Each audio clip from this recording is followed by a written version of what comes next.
the area to be safe. Why wouldn't you, right?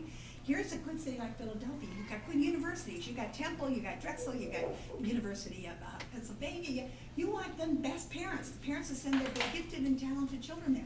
But you don't want to have bad crime rates in the neighborhoods near the campus, right? Also, you want the cities, I mean, the Democrat or Republican convention to bring their,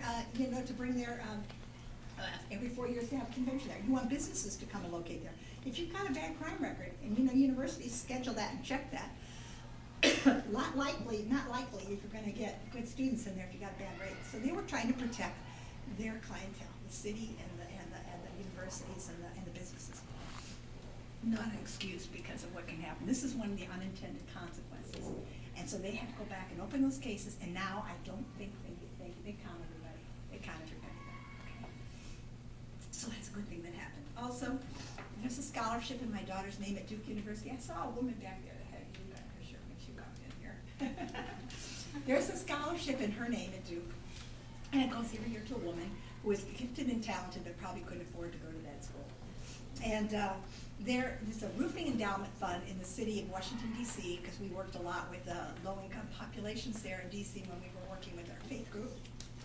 And it's called the Vicki Schieber Memorial Fund Endowment for the roofing. And when they do rebuilding, and it's called Rebuilding Together, excuse me, they put new roofs on for these people's homes, because that's usually something they can't do and afford. So, it's covered under the Vicki Schieber Endowment Fund. And a lot of things are changing with the jury trials. A lot of people don't want to get the death sentences anymore, so they won't sit on jury trials that was capital punishment. So that's good. Doctors and nurses don't want to be a part of lethal injections, and they really, they have to have them by most state laws to have a medical person present. People don't want to sit on these trials, so there's a lot of change in this country. I promise you, I hope, with the work that we know and this strategy I work on a national level, I promise you in about 4 or 5 more states in the next, I would say by 2014, so we hope to be up to 20 states that have no death penalty. So it's working. I got to work in New Jersey and testify down there. I worked on the Maryland Commission. I think Maryland's going to do it soon too.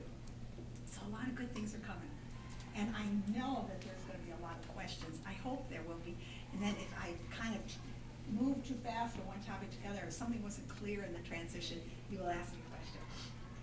And remember, I still won't ask you how you feel at the end of this about the death penalty.